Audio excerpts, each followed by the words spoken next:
وما سنتهي في هذه السين وحنقلنا مركن كيس كلا وحساسية وسلا هذا النساء اشتغل هذا كسابسا وأنا كيسكا سرقالد إكرام تحليل وحن دونيا إن فرو كيسكاس أو مهمة ودتك الصوماليات أو دن أي إيجيان أديك فهد أنا عضوت هاي بالدقة هذا النساء ما دام صوع كنتي وكيس كم مقران شهر سرقالد ده واحد جبر كترسن هيدا المدكوس من سند عن رق يروح ميل أي جوكتو من نور شاي مدمته عن عنا وراهين إيه الكيدنا كربوين كويسة يضدك الصومالية نسيابك للدون سامين وجه كيس كان أيام ربعة إن فرو وحلا من سنة أنا حكتي سو أردنا على هيسو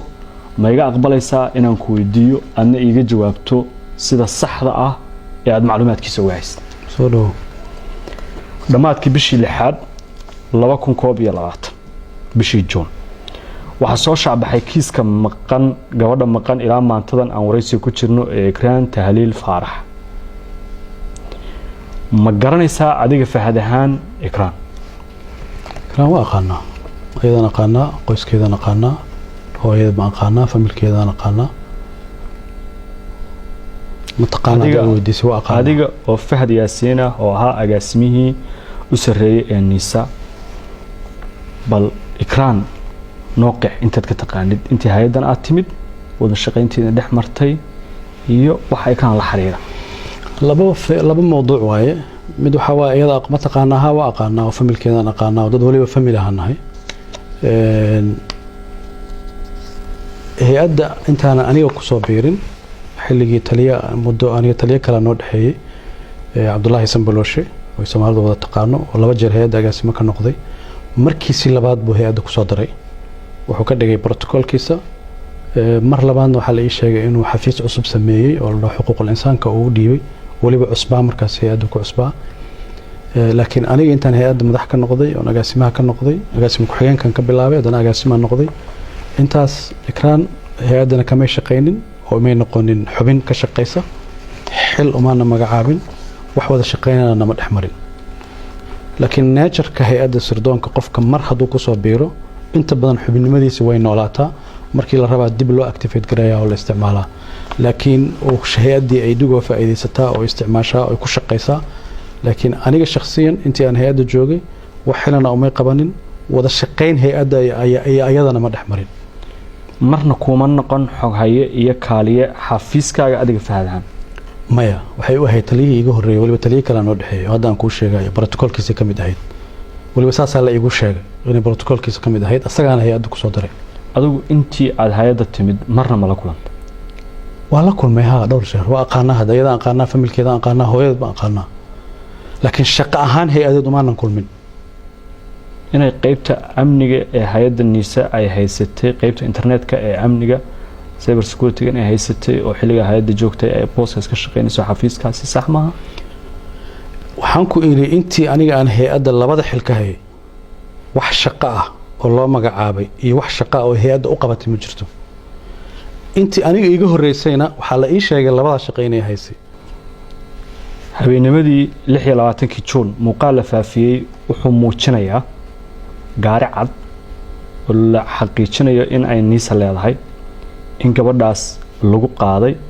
madaxdii ka sareysayna ay shaqo ugu yeereen hay'adda sida ehelka gabadhu ay sheegeen markaas ayaana rag iyo ruux ugu dambeysay fahad waxaan ka xumahay gabadhaas kiiskeeda yani meel far badan baa la marsiiyay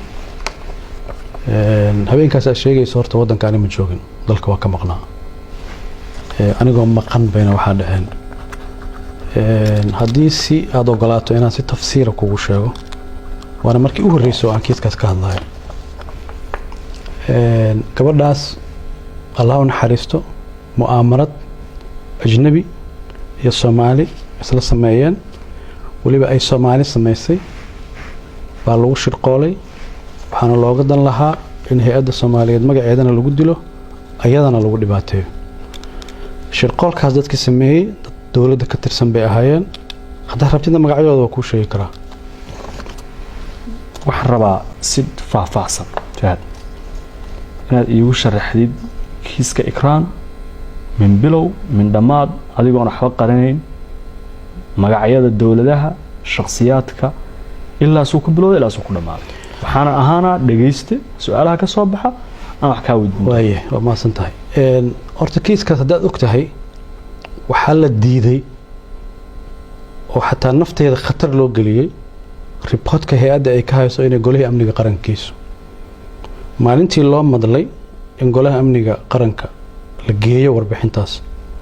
oo guddiga amniga qaranka la hordhigo waa maalinta aniga Jabuuti lagu xiray oo nafteeda khatar la geliyey oo nolosheeda khatar la geliyey ayada mawduuceeda markaa laga yaabo inaan ka sheekeysano hadda ma galaayo taas dantii laga lahaana waxay ahayd inaan xamar imaanin oo aan warbixintaas dhiibin taasoo kaliftay inaan dalka dib uga soo laabto oo diyaaraddii la soo celiyey oo dib loogu soo celiyey meeshii aan ka imid horta waxay ku tusinaysaa dadka mu'aamarada gabadhaas sameeyey inaysan raalli ka ahayn xogtaas inay baxdo laakiin maanta xogtii baan adiga ku siinaya haddal soo dhawow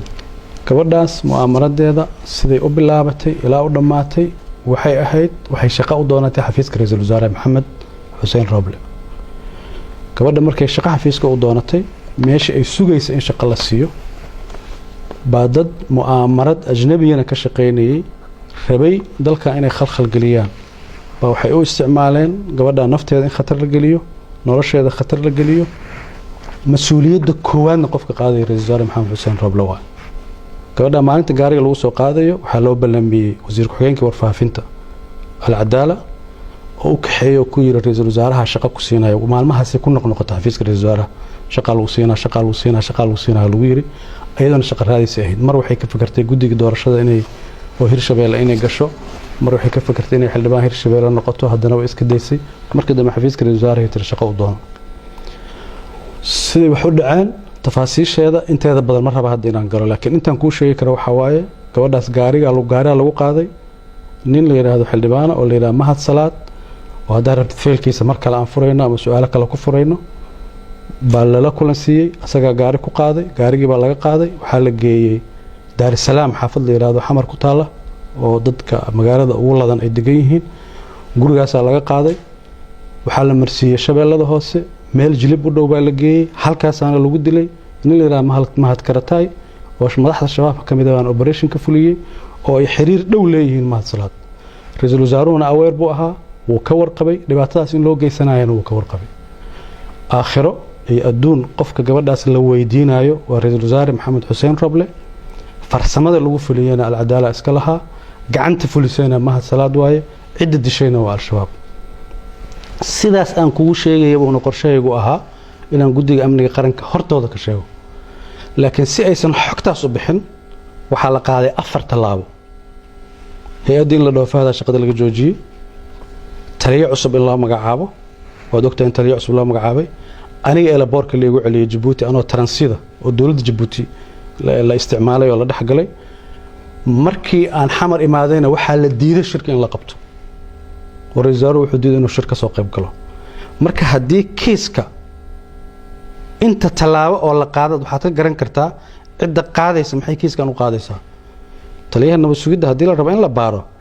shaqada laga joojiyo taliye kale la magacaabay safarkii baa loo diiday shirkii baa la diiday waxay ku tusinaysaa waxaas oo dhan waxa loo sameeynayo lixaajatin fi nafsi Yacquub wax uu og yahay baa jira waa wax asaga uu og yahay inuu sameeyay maadaama uu sameeyay cid allaale iyo cidii warbixintaas sheegi kartaan in la dagaalamo dagaalku ra'iisul wasaaraha uu waday oo hay'adda ku qaadan laba hadaf oo kala ahaa sumcadda hay'adda in la dilo institutionka dawladana la burburiyo oo meesha ajnabiga ay ka soo galeen oo ay rabaan hay'adda nabad sugidda iyo sirdoonka qaranka maadaama ay dawlado fara badan dhaaftay oo qaarkood dariska ay ka hormartay in dib loo soo celiyo heerkii fargelinta maalinta aan ku sheegayna lagu soo celiyo dawladda ajnabiga ee kiiska ikraan fulintiisa fududeyntiisa qaadatay way waa laba dawladood mar raba hadda magacooda inaan sheego dadka Soomaaliyeedna waa fahmayaan laakiin mar raba inaan magacooda sheego laakiin Fahad waxaad sheegtay magacyo ay kamid yihiin Mahad Salaad oo hadda hay'adda haysta injineer Maxamed Xuseen Roble oo ra'iisul wasaare ah iyo Cabdiraxmaan Yuusuf Al-Cadaala oo ah wasiir ku-xigeenka wasaaradda faafinta sidaas la mid ah dadka ajnabiga ah ee kiiska lugta ku lahaa ee aad eedeynaysid dadkaas dawladahaas labada sheegtay in magacoodid ayaan ka doonaynaa hadda inaan sheego diyaar u bihi asbaabo jira dartood waxaa jira markaad mas'uul sirdoon soo noqotay fasax u baahantaa wadan iska sheegi karin hadda fasax laakiin dadka Soomaaliyeed waa og yihiin dawladahaas aan ka wado way yaqaaniin imaaraadka iyo Kenya iyo noqon kara adiga dhahay ani ma dhihin hada dhahay gabadha gaara lagu qaaday saa sheegtay waxa la geeyay xaafad magaalada Muqdisho kamida gaarigana waxa sheegtay in loogu ballamiyay xafiiska wasaarada waliba ani wadanka waa ka maqanahay markaas sidku ogaatay waxaan rabaa inaan kugu daro xataa aan ka ilaabay dadkaas mar kastoon aniga wadanka ka maqanahay mashaariic sameeyaan kiiska ikraan waxa la alifay anoo maqan kiiska hay'adda isbedel lagu sameeyo waxa la sameeyay anoo maqan saddex bari ka horna ma aqaan la socotay isbuucii hore gurigeyga la galay ciidankii iyo qalabkii iyo wixii yaalay baa la qaatay anoo maqan hal mar anigoo jooga waa awoodi waayay inay wax sameeyaan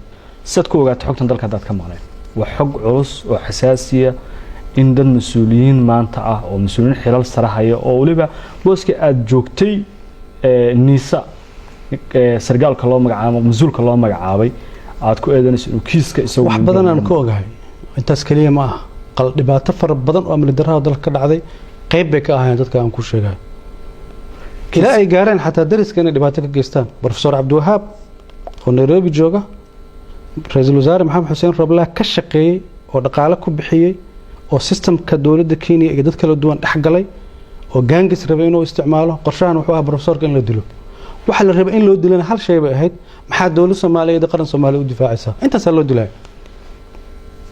waliba professorka waxaan diyaar u ahay in arrintaas xogta uga baahan yahay waqti kasta uga baahan yahay ka siiyo kiiska ikraan doorka mahadsala waa hadda hay'adda niisa jooga maxay ahayd intaan ku sheegay bay ahayd hadaad rabtid kiiska gabadha intuu ku lahaa waxyaabo kala jira laakiin kiis gabadha hadaad dubtoontid intaas buu ku lahaa mu'aamarada ayaga wada sameeyay gacanti fulisana mahadsalaad buu ahaa yoolka laga lahaa maxay tahay laba arrimood laga lahaa in hay'adda sumcadeeda lagu dilo amniga dalkana lagu khalkhal geliyo mahadsalaadna amni darrada dalka waxyaabo badan oo khalkhal ku sameeyay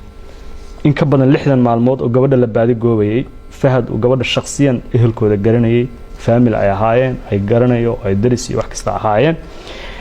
sargaalada hay'adiisa ka tirsanna la weysanaa oo la dilay 60 maalmood ka bacdi September bilowgeedii ayaa soo saarteen war saxaafadeed aad u hooseeya luqadda loo isticmaalay oo lagu baahiyay telefishinka dawladda iyo warbaahin dawladda oo lagu sheegay in gabadha ashaab dileen kadib ashaab maalin kadib way beeniyeen sheegashadiina ehelkii gabadhuna waxay sheegeen in ay la xariireen al-shabaab oo ay diideen inay iyagu falkaas geysteen horta al-shabaab ayaa diiday fahad inay sheegato dilka gabadha ehelkeeduna waxay sheegeen markay al-shabaab la xariireen inay yiraahdeen anagu ma ogin horta waxyaabaha aan aad uga calool xumaado waxaa ka mid ah ra'iisul wasaaraha qaranka intuu maalmaha ka mid soo istaagay in asagii al-shabaab isku luqad noqdeen hadda xusato wuxuu yiri hay'adda warbixinteeda ma aaminin kuma qancin taasoo macnaheedu tahay mid shabaabkan rumaystay taa laftigeeda waxay ku tusinaysaa shaki abuuraysa qofka oo wax fahmi kara ra'iisul wasaarada dal hay'adiisi amniga warkeeda intuu u beyniyo mid al-shabaabka uu rumaysan kara familka gabadha hooyadeedana waa la fariistay markaan la fariisanayna marqaati bay lahayd waxaan u sheegay laba kalmadood waxaan ku yiri hooyo kiiskan aniga gacanta ku haya baaritaan baan wadaa khayd baana ay baxay yani xarig baa ay baxay xarigaas inta uu iga dhamaanay iga warsug laakiin hooyadii hooyay noqotay way jilacday dad siyaasiyiinna waxay damceen inay kiiska isticmaalaan si la socotana kiis gabadha waa la siyaasadeey gacantuna ka baxay annaguna marka mar hadii wixii gacanta ka baxeen annaguna fawdadii meesha jirtay inaan qayb ka noqono diyaar uma nahayn meeshii ay ku habooneed in lagu sheegana guddiga amniga qaranka ahayd guddiga amniga qaranka inaan Soomaaliya galaab la diidayba ra'iisul wasaaraha Soomaaliya wuxuu sheegay inuu og yahay dadkii dilka dambe asheego aruntiisa aan mareena uu og yahay aruntiis laakiin aad lagu weedaynaya ra'iisul wasaaruhu wuxuu sheegay in uu markuu wasaaruhu ma oranin fahad baa ka dambeeyay horta waxa uu sheegay hal mar ma dhihin waxa uu sheegay maalintii ugu dambeysay ee Muqdisho uu ka hadlayay ee 30 Maarch ahaa in 14 xildhibaanada baarlamaanka Abriil la dhaarin doono kuwii ikraan iyo aamina dileena halka lagu cadaalad marin doono oo laga hor istaagi doono inay cadaaladda ka dhuntaan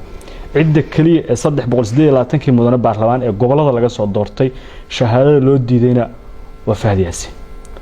soo kama dhigna cadaaladda ra'iisul wasaaruhu raadinay ama uu sheegay inay adiga ahayd in baarlamaanka laga reebo si labada kiis aan cadaaladda uga dhuuman fiiri meel fiican baa dad ka soo gelisay anuu ma rabin inaan personal ka dhigo in aniga xildhibaannimada leega xanibo waxay ku tusinaysaa ra'iisul wasaaruhu xogta aan ogahay buu wuxuu aaminay haddaan xildhibaan golaha shacabka dhex fariisto inaan wax oo dhan ka shifi doono laakiin shakhsiyadeeda ma yaqaano shakhsiyadeedu xildhibaannimada golaha shacabka dhex fadhiyo kuma jirto shakhsiyadeedaan leeyahay waa aniga maanta kuu caddaynaya oo kuu sheegaya ra'iisul wasaaraha xaaladda xasaasiga dalka jirtay baa laga yaabaa in looga aamusay laakiin dadka Soomaaliyeed oo adigu kamid tahay inta dib u dhageysato wuxuu afkiisa ka sheegay ciddii samaysay baan aqaanaa muxuu sheegay waa ciddii samaysay soo mas'uul kama saarna muxuu ugu sheegi waayay hay'adaha garsoorka muxuu ugu sheegi waayay hay'adaha amniga wuxuu yiri u fiirso hadalkiisa al-shabaab baa lacag la soo siiyay oo jidkay soo martay oo waday soo martay oo qofkii soo qaadaan aqaanaa waa ra'iisul wasaarihii dalka mutalaabo ka qaado muu sheego sida hadda anigu u sheegay muu u sheego muu ficil sameeyo maxaa u diiday laakiin ana hadda kuu sheegay waa runtiisu wuu ogyahay cidda samaysay waana asaga iyo inta ku xeeran anaga taa dambe ma dhihi karno adiga eedayntaada waa waxaan rabaa inaan ku weydiiyo Fahad Yaasin maalin ka mid ah markii Djibouti lagu xiray maraan ismaqalnay markii lagu soo celiyay kadib waxaad ii sheegtay in shirka amniga qaranka aad tagi doontid warbixin halka ku dhiibi doontid maanta waqti badan ka soo wareegay maxaa dhacay oo inta dhan kiiskan heerka gaaray ee xogtiisa ee sargaalad aad garanaysid faamilhaan u garanaysid aad dadkooda dhan baan garanay qaraabada dhan baan garanay hay'adda aad madaxda u ahayd kamid ah askartaadii ama dadkii ugu dhawaa inaad tiraahdid intaas ka aamusnaatid maxaa ku kalifay mid waxa wahayd meesha institutionska dawladda aniga taliyaha nabadgelyada Soomaaliya soo noqday ka bacdan la taliyaha amniga qaranka noqday meesha ay tahay horta warbixinteeda inaan geeyo waa guddiga amniga qaranka meeshiina shirki inuu qabsoomaa laga hor istaagay wasiirka cadaaladda loo diiday inuu ka soo qayb galo wasiirka amniga loo diiday inuu ka soo qayb galo ra'iisul wasaarihi baa diiday inuu ka soo qayb galo haddii ra'iisul wasaarihi uu ka soo qayb gali waayo waxay noqonaysaa garab ka soo horjeeday oo sheekaystay buu u fasiranaya anuna meeshaan rabay warbixinta inaan ka jeedo waxay ahayd asagoo fadhiyo inaan sheego haddii taa ay hirgeli weysay laba sababood baa jirtay mid dalka xaalad doorasho ku jiray maan rabin fulkaano kale inay qarxdo buu qarxo lambar 2 madaxda la socota madaxweyne Maxamed Abdullaahi Farmaajo wuxuu xakameeyay hay'adaha amniga ah inaysan gacan aan aamin ahayn aysan galin gacan aan aamin ahayn markaan ka wadana ra'iisul wasaare Maxamed Xuseen Roble oo rabay hay'adaha amniga inuu dhex galo taliyaasha bedelo wadanka oo dhan uu qalalaas galiyo waxyaabihii loolanka ahaa ra'iisul wasaaruhu wuxuu ka dhigay siyaasad laakiin annaga waxay noo ahayd dalkan bal inuu taagnaado inta doorashada laga gaarayo haddii Maxamed Abdullaahi Farmaajo madaxweynaha uu soo laabtana khayr haddii kalena qofkii kale loo dhiibay uu go'aan gaaro marka haynta in la haayay baa keentay bal horta meel in lagu simo Fahad gabar dhinac gabarka ah Soomaaliyeed dhinac sargaaladka ah hay'ad ka tirsan nisa dhinac muwaadin Soomaaliyeed oo la weysan yahay xogteeda maxaa ka muhiimsan oo la sheegi lahaa bishaaro waxaan kuugu bishaaraynayaa application-ka Baysi waxa uu ka caawinayaa inaad ehelkaaga lacag u dirto adigoo jooga gurigaaga iyo goobtaada shaqada loo diraha lacagtu waxay ugu dhacaysaa telefoonkiisa gacanta Baysi waxaad ka heli kartaa App Store-ka iyo Play Store-ka hadda xogtu waa laba dhinac yaa gabadha dhibaatada dilka u geystay waa sheegnay yaa ka dambeeyana sababtan u sheegi weyna waa ku sheegay waxaan ku yiri goliyan ka sheegi la waa la diiday laakiin waxa la wooday inaad shijir ay qabto sidan oo kale hada saas institutionada dawladda ma shaqeeyaan yani qarannimada Soomaaliyeed iyo hay'adaha Soomaaliyeed waxa la fiiriyaa waxa aad sameynayso maxaa ka dhalan kara aniga inta nabadgelyada madaxda ka ahaa intaas oo file oo sensitive oo khatar ah ay soo maray waxaan ka shaqeynaya ma xakameyn kartaa ha waxa xakameyn kartaa hada xakameyn kartaa dadka qalqalin laakiin hadda ku weydiin hadda inta cadda soo istaagay intaan ku sheegi la waxa la dhihi lahaa dawladda mucaarad target gareynaysa wax kale lama dhahan laakiin maanta dadkii baa qaarkood xukun ka haya saad u aragtaa maanta inaad sheegtid ma xogtaas waxaan u arkaa in la helay fursad lagu la xisaabtamo dadkii dambigaas geystay ee falkaas ku kacay Fahad Yaasin fursad baaritaan lagu sameeyo fursad xaqiiqada lagu gaaro fahad axmed daahir ehelka gabadhu maxkamad bay furteen waxay maxkamadda dadka looga la qoray magacyadooda adaa kowka diyaar ma u tahay inaad maxkamad iska difaacdid waad hortagtid waxaan rabaa inaan kuu sheego su-aashaada anoo kaaga jawaabayo kiiska maxkamadda yaa furay maxamed xuseen rooblaa furay horta iyo raggii la shaqeynayay isla maxkamaddii baa anugu ka dhageystay iyadoo la leeyahay Fahad Yaasiin waa beri isla maxkamaddii baa tiri warqad soo saartay oo tiri Fahad shuqul kuma lahan raggii kale oo magacooda la sheegana shuqul kuma lahan hay'adda nabadsugiddana shuqul kuma lahan labada jeerna anugu idaacaddan ka dhageystay waxaan diyaar u ahay xaqiiqadaas cid allaale iyo ciddii dembigaas geysatay in la dabagalo la maxkamadeeyo xuquuqda ay mudan yihiin la marsiiyo adigu maxkamadda waa tagaysaa oo iska difaacaysaa hadda maxkamadda haddii la iga yeero maba diidi karaba diyaar u tahay maxkamadda maba diidi karaba de waa sharci ma diidi karo xogta aan kuu sheegayana waliba waa 10% ka badan baan hayaa oo nayada khusayso u sheegi karaa 22 Julaay 2021 agaasimaha nabad sugidda iyo sirdoonka qaranka ee hadda xilka haya Mahad Salaad Maxamed bartiisa Facebooka wuxuu ku qoray oo uu sheegay in kiiska khaarijinta sargaalad Ikraan Tahliil aad soo maleegtay adiga Cabdullaahi Kulana Chiis iyo Yaasiin Fareyna uu ahaa fuliyihii kiiska ee gacanta ku lahaa sidaas ma jirtaa أنا فيسبوك ملهي دوسها قرينا وامقلا إنه قري قف بأي شيء إنه قري إنه ليكم آخر سنة لكن أيضا الافتقاد عدينا أيضا الافتقاد شكئة حلبان مقالة اسكت جوجا محق لي إنه دو هبل هدلي هبل هدلي هبل هدلي ما هي سردان بو شقيا ما ربحين سردان بو هلا يا أشياء حقتان حتى رئيس الوزراء أمركم إذا عدى سوء استاغ أرنتها داي شيء يا أشياء حقتان إن مركا أو سيدا ده كل جيدا وحيتون أبو رئيسا محا كيس كان سود حق لي واي oo kiiska aan soo doontay waa qof raba jariimo uu sameeyay inuu dad kale ku been abuurto kiiskan intii uu socday dadka Soomaaliyeed iyo dalka halis ayuu galay halistaas oo ahayd in dagaal sokeeye qarka loo fuulo iyo qararaasada dawladda Soomaaliya oo halis galiyay maqnaanshaha sargaalad iyo gabar Soomaaliyeed oo hay'adda nabadsugiddda soo ka tirsanay oo muwaadin Soomaaliyeed oo sidiisaba ay tahay in xuquuqdiisa la dhowro wasabta aan u aamusnay anaga aan dalka looga sii darin mid kamid ah waa inaan dalka aan nooga sii darin muwaadinka iyo dalka hadda xogta cidii khusaysi waa u sheegnay asoo reesaaruna waa ogyahay hay'adii khusaysana waa ogyihiin ma la kulantay xilaalintu ma kula kulantay maxkamadda ciidamada adiga Fahad ma ku wareystay ma xilaalinta hadda kiiska waxaan ku dhahay idaacaddan ka dhageystay aniga kaliya إن كيس كلا بلابن إذا عدنا كده جيست إن كان كلا سمينا إذا عدنا كده جيست كل ما كل من باريس تحنا كم ويدين حلالنت هذا هي أدونم بيلا كلنت أديك لكن شخصيا كل ما كل كستي لا كلنت قف كستي لا كلنت أديك لا كلنت سراكي شكل لا كلنت عدول بي وريست كيسك إكران وحدي شكتي توم بقول كيبا حكتت كهيست نادن يوذا الشيء حديدي أنا وذا شكت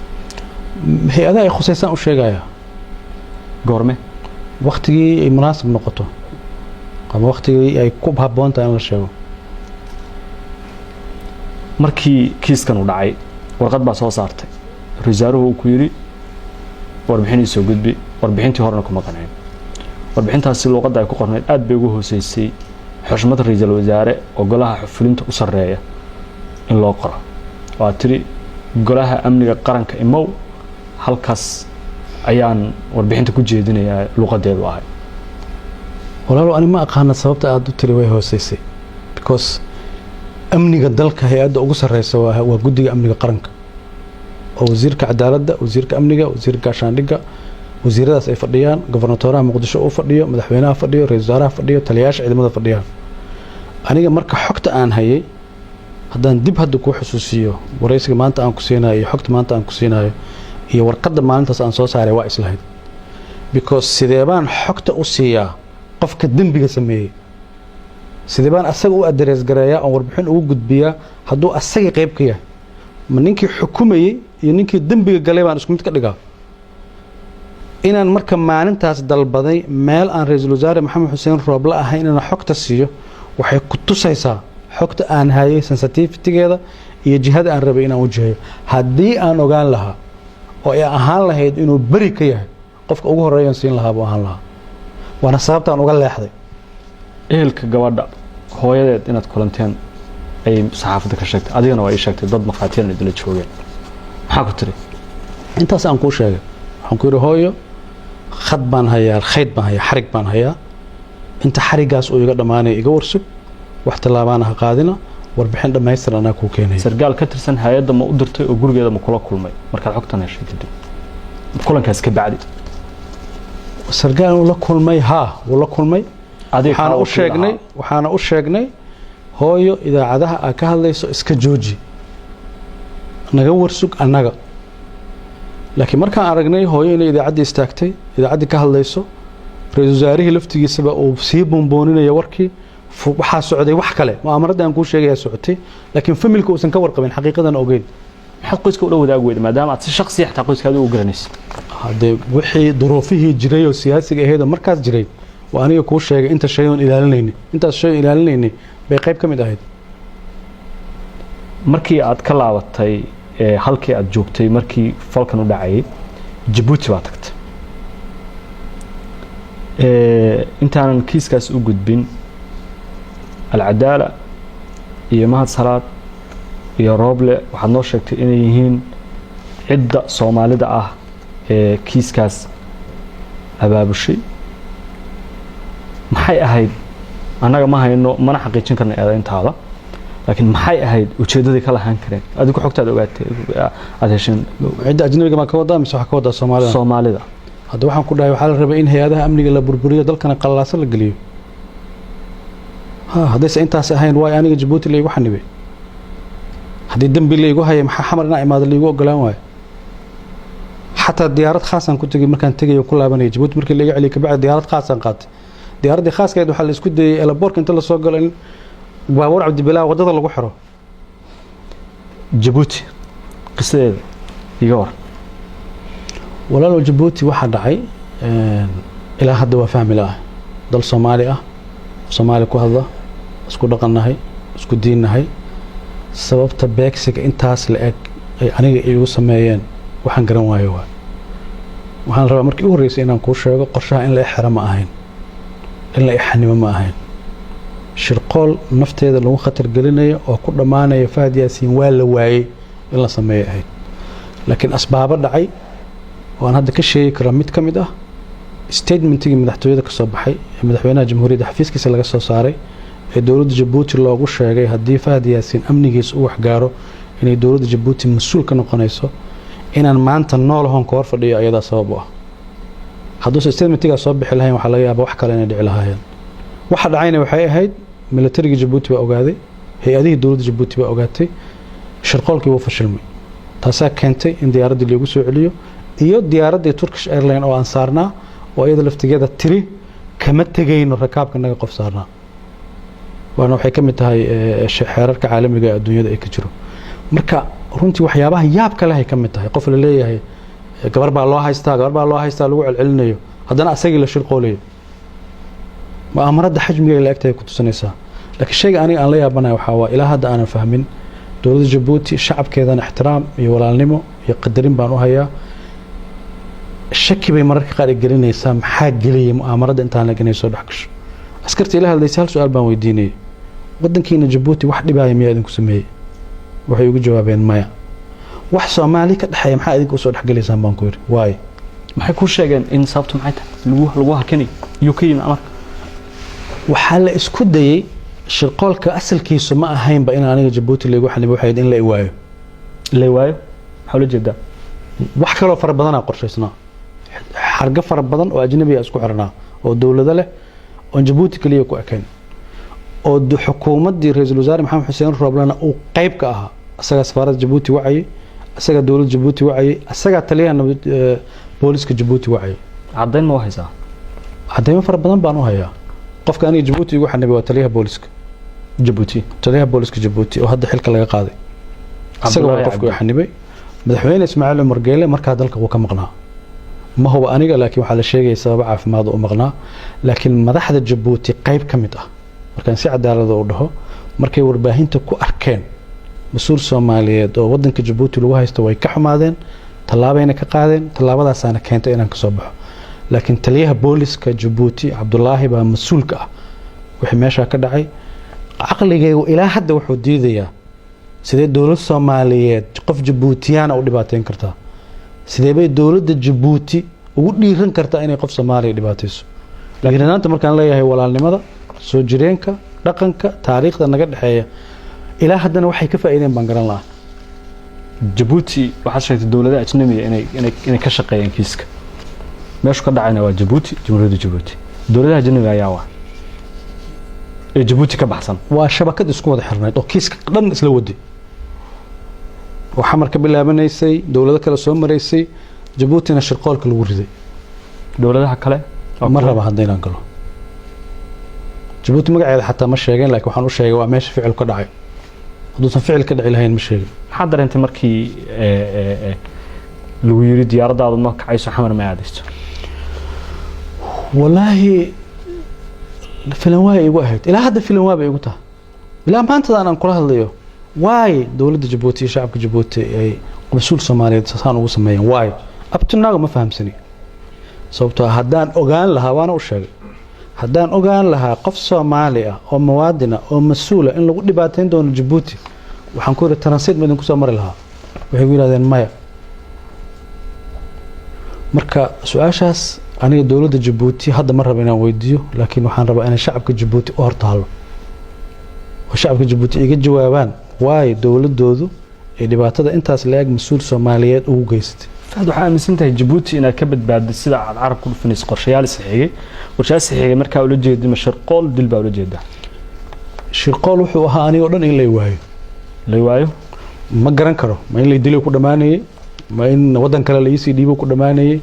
ma in dhibaato kale ugu dhacdo ku dhamaanayay leena ficilaa dhacay hadda aan rabin inaan ka sheekeeyo meesha dhexdeeda ka dhacay ficiladaas kulligood waxay tusinayeen shirqool kale inuu jiray haddii diyaaradda Turkish Airlines aan saarnaa aysan khasbi lahayn in diyaaradda la igu soo celiyo oo diyaaradda la soo saaro aysan khasbi lahayn dad mas'uuliyiin oo dowladda Jabuuti iyo shacabka Jabuuti wax aad iyo aad u foolxun baa dhici lahaa diyaarad kale inaad goosataan maqlay markii aad Turkish Airlines lagu diiday inaad raacdo ma ayagu Turkish Airlines raacay ma diidin ayagu si sophisticated markii hore u shaqeeyeen ilaa wixii ka shifmeen ma waliba waa u qiraya si xirfad leh markii hore u shaqeeyeen diyaaradda halaysan hawada naga halaysan laboorka tigidka go'an xafiiska migration kan shaqeynayeen waxay isku dayeen inta allaalaya inta ay sophisticated iska dhigi karaan way iska dhigeen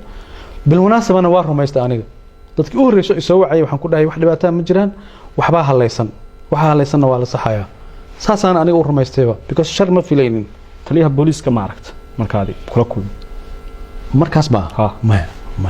ma la hadashay kadib maya soo ila hadlaya muxuu dhahayaa si ku ogaatay xogtaan marka xogta xogaal baan u ahaa mu'aamarado dhan baan hayaa safaaradii Soomaaliya Jabuuti ku lahayd baa irida timid oo loo diiday inay ii timaado sawirada laga qaaday sawirada Soomaaliya waa ka hayd sawirada aan ogeyn baa laga qaaday dowladda Jabuuti aan iga qaaday ayagana faafiyay kulli ma ogeyn qaar waxay ahaayeen sawirada qol ku dhagan qaarna waxaan dareemayay booliskii yimid baa iga qaaday laakiin sawirro xataa la iga fasax qaatayna ma ahayn sawirro la iga ogaadayna ma aniga aan ogaa markii la iga qaadayna ma ahayn taasoo ku tusinaysa inay ku faanayeenba waxa dhacay way aysan qarsanaynin kiiskii Ikraan mar kale waxaad sheegtay in xogtiisa 10% kaliya aad baahisay aad iyo ogolaatay inaad sheegto inta kale 90% waa xogtii ugu badnayd waa goorma sheegaysaa waqti ay ku habboon tahay iyo cid ku habboon madareemaysaa walacna ma kugu haysaa in maqnaanshaha gabadhaas ay qoyskeedii oo aan ogeyn raqiy ruux dawladdu ay sheegtay waliba hay'adda nisaa'adu ay joogtay ay sheegteen shaab dileen shaab diideen oo inkireen oo dheheen annagu maana dilin ra'iisul wasaarihii qaranku yiri dadkii ka dambeeyay cadaaladdan hor istaajinayna oo baarlamaanka ka reebayna adiga kaligaana baarlamaanka ka maqanta maxaad dareemaysaa ma jeceshahay inaad barato qur-aanka kariimka ah iyo culumta shareecada ugu kaalay markaska nuureyn online oo baro adigoo gurigaaga jooga qur-aanka higaada iyo culumta kale islaamka wixii faahfaahin kala xiriir nambarada shaashada kaaga muuqda fiiri baarlamaanka in aniga layga xanibo waa wixii ugu sahlanaa oo dhacay adii caqligaaga isticmaal dadkana dhageysanayana caqligooda isticmaalayaan kiis baa qofkan lagu hayaa wadankaa loo diidan yahay xildhibaannimadaa loo diidayaa xilkaa lagu haystaa hay-addii baa la qalalaaseynaya ku-xigay qof baa bannaanka laga keenayaa amnigoo dhan baa la burburinayaa oo si kasta loo burburinayaa waayo hal case haddii la rabo in la xaliyo qofkii khusayso inuu wadanka soo galo oo la weydiiyaaba sahlane waayo in la ogolaado guddiga amniga warbixinta in la siiyaaba sahlane oo ra-iisul wasaaruhu meesha isku difaaco oo ciddii khusaysa meesha isku difaacaan maxaa loo diidaa aniga way dhibaysaa waana sababta hadda warbixinta u dhiibayo waxaa dhibaya in qof dalka 3 qof oo ugu sareysa ama 4 qof oo ugu sareysa kamida intuu dambi galay uu dambigiisa ku qaranaya inuu hay'adda nabad sugidda iyo sirdoonka qaranka uu dambiilo ka dhigo haddana hay'adda inay hadasho loo diidayo haddana qofkii ugu sareeyay loo diidayo inuu warbixin dhiibo ra'iisul wasaaruhu isla habeenkaas uu kiiska ka hadlay cadaaladda xildhibaanada lagu reebay xildhibaan Aamina ayaa lagu dilay qarax ka dhacay magaalada Beledweyne Allah u naxariistay xildhibaan Aamina adu ma garan Aamina qof wanaagsan oo qiimo badan oo wadanka u shaqeynaysa bay ahayd بالمناسبة الله نحرسته وحي أهي دتكي مدحوينا حسن الشيخ مركي أن كان بينكي كمد أها 2012 أيضا كمد أهيد حزب يو بي دي أساسياشي سي كمد أهيد أقوان شخصية احترام يقدرين فرب بدن بانا قد حيس كيسك قواردن إكران إيه آد وقا هذا الشيء أين هاد حلوانك كلية عدالة وكرادين تيدك الشغلينيس انتي أي سعوتي مرة ما يسعركتين مايا أنا قانا إلا ما يسو حريرا أنا لما حريرا لكن الله نحرسته dambigeeda Allah dhaafo waxaan qiyaasayaa inay rumaysatay warbixintii xafiiska ra'iisul wasaaraha laga dhiibay taasoo rumaysatay runtiina marka ay dhimatay xataa kaliya uma dhahayo qof aan ku aqaanay waaye qof wanaagsan inay tahay haddii xogta saxda ah ay heli lahayd waxa laga yaabaa inay si kale u fikri lahayd laakiin xogtii markaas haysatay ma ima soo raadinin ayadoo idaacadaha ka hadlaysana waa arka marka meel aan wax ka sixi karo ma joogin dhimashadeedii iyo dilkeedii waxa lala xariirinayaa isla kiiskii Ikraan Tahliil inuu ahaa shabakad isku xiran oo arinta wadaabashay dadka lagu eedeynayna mar kale kiiska Aaminana qayb ayaad ka tahay horta erigaas qof dhahay ma jiro ra'iisul wasaaruhu wuxuu yiri gacantii Ikraan dishay ayaa dishay oo aanu baarlamaanka ka reebi doon waa duuban tahay hadee ra'iisul wasaaruhu magac ma sheegin horta soo magac ma sheegin hay'adna ma sheegin laakiin wuxuu sheegay in tareed isaga laftirkiisu dareemayo oo isaga loo soo hanjabayo oo yaqaan telefoonadii maasajada looga soo cidii uu ka dareemayo muu sheegin mugta waxna waa faham waxna waa hadalka ra'iisul wasaaraha afkiisa ka yiri laakiin waxa yaab kale waxa waaye ra'iisul wasaaraha xogta intaas la eg hay'adda siisay asaga iyo hay'adda sirdoonka xiriir ma lahayn markaas wada shaqeynna ma lahayn jeekoga taad hay'adda ma joogin markaas hadii hay'adda laga ilaalinayo aan ku yiri inuu soo dhex galaa laga ilaalinayo in la macaamalo laga ilaalinayo maadaama crime sameeyay nadka ilaalin marka hadii hay'adii sirdoonka uusan xog ka helaynin number 2 xogtan uu haysto muxuu talaabo uga qaaday ra'iisul wasaaraha dalka muxuu ficil u sameeyay waay haduu og yahay cidii wax wuxuu yiri waan ogahay umada Soomaaliya lama wadaagin talaabo ma qaadin waxa ma sameeynin maxay ku tusinaysaa يعني إن رئيس الوزراء قرنكو وإيدا جدي أنا أدنانت إيدا وجديد وواحوين مركز لقى هلا يو نعم كدول لماذا ما أنت ولا جوجو لبدي نوح المعيسان رئيس هنا واحد ولا رئيس وزراء روح رئيس وزراء حل جارسينا ولا رئيس وزراء واحد كوهيا رئيس وزراء حل كسيدقية واي هذيك أنا أجلس تلاتليه هراء مدحونه هي أجلسمي هراء النساء قف شعبة وواحد هاي الصوماليات حكت بحني سنة حقوين رئيس الوزراء مرنا بس كنت أنا أتكلم هذا الشيء أنت خلاف كأنه بالوضع كيس كسابسن جواردا يناد ستوس وشكت بتاع رئيس الوزراء سلا يسلاس كذا مر وحاجرتي سؤال هذا الآدي مهم وهو يسوي حسوسي وأنا هذا المرقات له مر وحاجرتي مدحت القرن كيف الدين مرة مقعين هالشيء لكن دتك أوجا ويجوجان إلى استقال قف مدحت القرن كيف الدين hortooda ayuu ra'iisul wasaaruhu kitaabku maray oo yiri magaca Ilaahay waxaan ku dhaaranayaa Ikraan inuusan faahna shuqul ku lahayn niisan shuqul ku lahayn laakiin wuxuu yiri siyaasadda ay la gashay hadalka dadkii hortooda ka yiri waa nool yihiin marqaati noolna waa intii uu ka soo laabtay safarkii qadar ra'iisul wasaaruhu miya ma xusuusto safarka horeeyay mis hadalka horeeyay taa ma xusuusto ومحسن تهي فهد ياسين كيسكا سرقالة إكرام تهليل intaas sadaadii ogolaatid inaan uga gudbo ayaan jeclaan lahaa waa kiis weyn boqolkiiba 90 xogtiisii aad wali qaranaysid sida aad sheegtayna aad la sugaysid meel ku munaasaba ma garanayo